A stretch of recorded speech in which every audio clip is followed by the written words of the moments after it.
What a great time to be a Giant, be a fan of the Giants.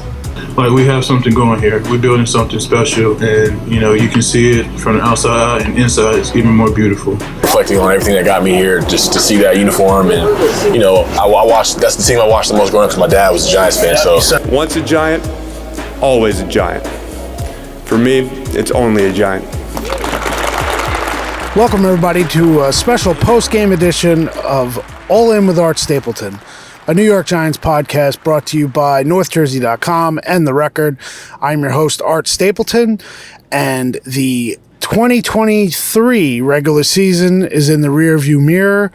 The New York Giants stunned the heck out of all of us, 27-10 over the Philadelphia Eagles at MetLife Stadium on Sunday. It was a wild game, and the cost of doing business on Sunday is one spot in the 2024 NFL Draft. The Giants will now pick 6th overall, not 5th. If they had lost the game, they would have stayed in the 5th spot. Instead, they win, the Chargers lose, and the Chargers move up to 5th. And you have to ask yourselves, Giants fans, is the price of one spot worth taking out your frustration on the Philadelphia Eagles and sending them into the playoffs reeling? And they are reeling, boy. You know, there was talk this week that Nick Sirianni was going to bench his starters. Well, Sirianni benched his starters, all right. He benched his starters because the Giants got out 17-0 in the first half. Marcus Mariota came in for Jalen Hurts late in the second quarter. Hurts hurt his middle finger on his throwing hand. Who knows how he'll be next week? But here's the reality. You know, and I made this joke on social media. Nobody wants to play this Giants team in the playoffs. If we had seen this Giants team all year, maybe the Giants would be in the playoffs. But all those woulda, coulda, shouldas doesn't matter much right now. The Giants will have their exit meetings on Monday, and then it'll be into the 2024 offseason with a lot of questions still remain. Now, Monday morning, we'll have Joe Schoen and Brian Dable in their postseason wrap-up. That'll be at 8:30 a.m. So I'm talking to you, recording this podcast now from MetLife Stadium at 10 after 10 after the game. So I still haven't left MetLife yet. And we'll be right back here, at around, 7:30 or so, leaving my home tomorrow, probably around 6:15, 6:30. To get back here for Brian Dable and Joe Schoen at 8:30, and then the locker room after that to kind of wrap up and put a bow on the 2023 season. Brian Dable's second season certainly did not meet expectations, but how do you feel, Giants fans? Are you hopeful about the future? Where does this team go at quarterback? Tyrod Taylor played his best game today. There's no doubt about it. He avoided any of the mistakes that he had made in key situations the last couple weeks. It was wild to see Tyrod go out, Tommy DeVito come in, Tommy DeVito go out with an injury, then Tyrod come back just as Jacob Eason was warming up, that emergency third quarterback. You know, you talk about the move to sign Jacob Eason to the active roster on Saturday, and that's what the Giants did. And they pretty much did that in order to have him on the 90-man roster in the offseason because Daniel Jones will still be recovering from knee surgery. The first month or so is before the draft of the offseason program. You need to have one. You don't want to have just one quarterback in the room who's healthy. So now you have Tommy DeVito and Jacob Eason under contract. Now, it's not about, where these guys fit in on the depth chart just yet. It's about kind of running your offensive program, your offseason program. So they signed Jacob Eason to the active roster. And because of that, he was available as their emergency quarterback. He was inactive, but he was dressed. And here is Eason warming up quickly as DeVito is getting his left leg wrapped. Tyrod Taylor is in the back in the locker room, figuring out what was going on with his thumb on his throwing hand. And lo and behold, Tyrod pops back up on the sideline, goes in on the next series, and Eason doesn't have to come in the game. But kudos to the Giants, whether it was intuition or dumb luck to have Eason as the third quarterback, and it almost came to fruition. But there are going to be tons of questions about quarterback. Are the Giants now out of range to get Caleb Williams and Drake May? Well, certainly at first glance, you would think that. But, Jaden Daniels will likely be near the top of their list. You've got to see how Penix plays in the national championship game. I'm sure they'll be curious to see that. Maybe there's a second-round option, a Bo Nix, as somebody that they might want to bring in and develop. Those questions are all still to come. Now, if the Giants are sitting at 6, maybe they go Ola Fashanu from Penn State, Joe Alt from Notre Dame, both tackles. If they decide that they are moving on from Evan Neal at right tackle, I don't know if they'll do that. Me personally, I think I'd go the free agent route for the offensive line.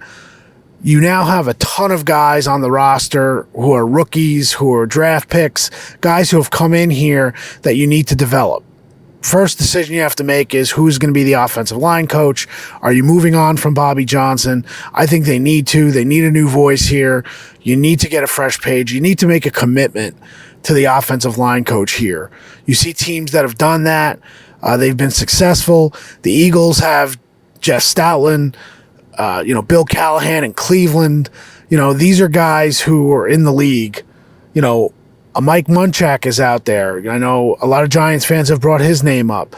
You have to make the right call here, and you can't fool around. I mean, your offensive line coach, in this day and age when guys need to be developed, you need to have a coach that can do the job. And, right now it looks like Bobby Johnson's voice is kind of falling on deaf ears. I know that Brian Daboll has a connection to Bobby Johnson, so does Joe Schoen, but it's time to make a commitment there.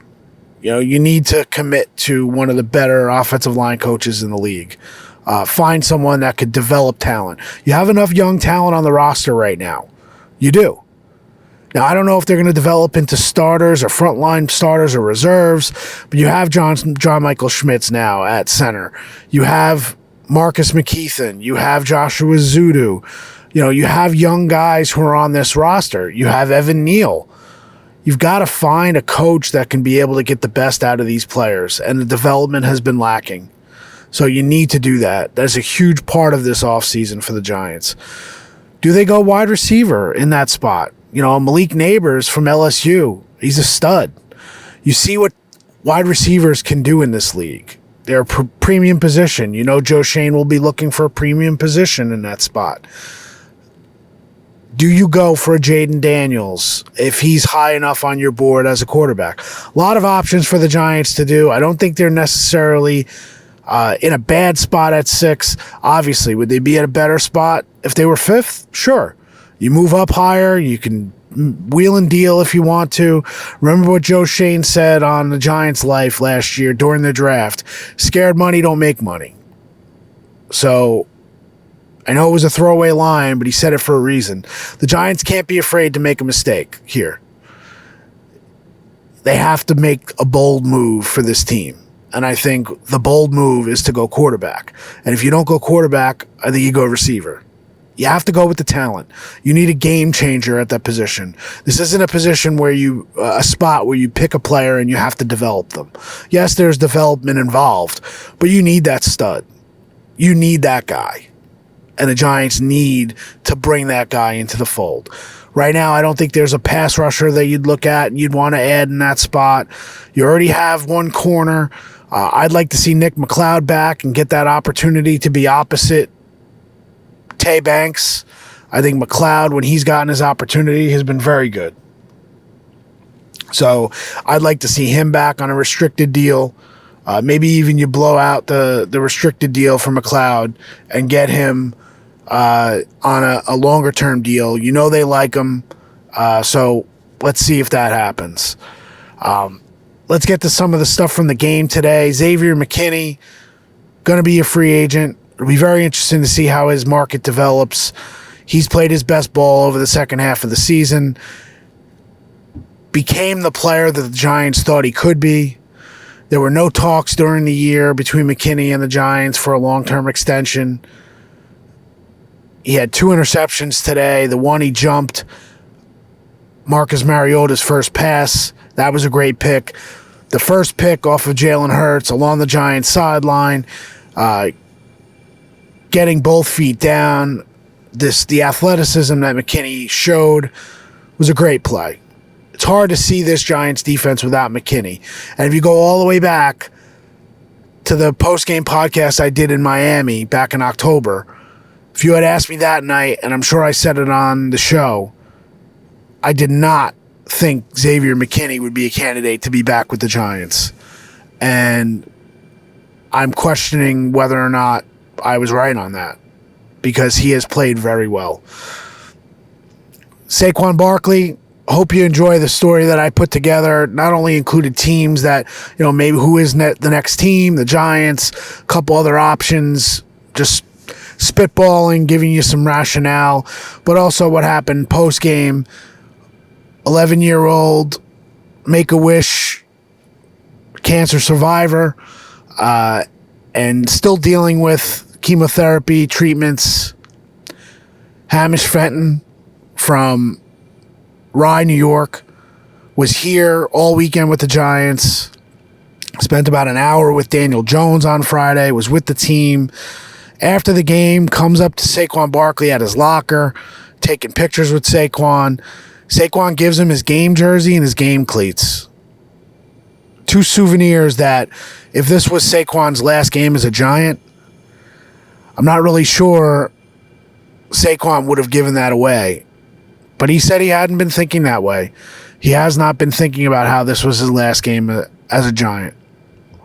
So we're going to have to see how that plays out in the offseason. We have plenty of time to talk about that.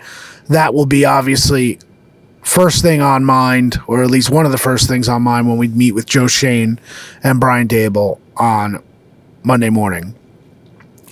The other thing is Sterling Shepard. I know we've gone back and forth. They spent mostly all of the pregame show about it. Crazy thing was the fact that Sterling Shepard got his 3rd catch. Then it was ruled a lateral. So they were on the sideline. We weren't quite sure up in the press box if the Giants knew that Shepard was not credited with his 3rd catch. And Shep told me afterwards he knew, because he knew the play with the way they had practiced it all week. They were anticipating the Eagles playing off, so it was just really supposed to be a swing pass to get to him. He had to back up a little bit more, and he realized that it was a lateral. So he would not have gotten back out there, more than likely, had Jihad Ward not gotten that sack and forced fumble. The Giants recover. Jihad Ward gets the incentive. I believe it was $250,000 for that sack. Jokes were abound in the locker room about, all these incentives that were met. Darius Slayton hit two incentives for $250,000. So we know who was buying at the restaurants and bars tonight for if the Giants were heading out. So I think Sterling Shepard will hang him up. I think he will stick around the Giants organization. They'll come up with a role for him somewhere along the line. Maybe it's something, a mix between what Jesse Armstead does and what Eli Manning does in the business department. I'm wondering if that's kind of that combo. Maybe a little bit more production too with Sterling. We'll have to wait and see. But what do you think, Giants fans? we're going to have a wrap tomorrow on, after Joe Schoen. So I'm going to wrap up this post game now. But appreciate you being all in all year. And we'll be all in again on Monday. So hopefully you stick around and keep with us this offseason. But again, your final score from MetLife Stadium, Giants 27, Eagles 10. Really a stunning result here with the Eagles having everything to play for. The Giants made the Eagles pull their starters when the Cowboys were still only up one score against Washington. It says a lot about how the Giants played today. And the one last thing about Brian Daboll's coaching staff, that will take precedent this offseason as well. Very important to talk about Brian Daboll's staff, what happens with Wink Martindale, what happens with Mike Kafka, Thomas McGahee. Got plenty of time this offseason to discuss it. We should be hearing information this week, if not tomorrow. Everybody have a good night. We'll talk to you again on Monday. Baggy Day. Black Monday in the NFL. We'll see what news comes out of it and what Joe Schoen and Brian Daboll have to say as we reset and head into the 2024 offseason.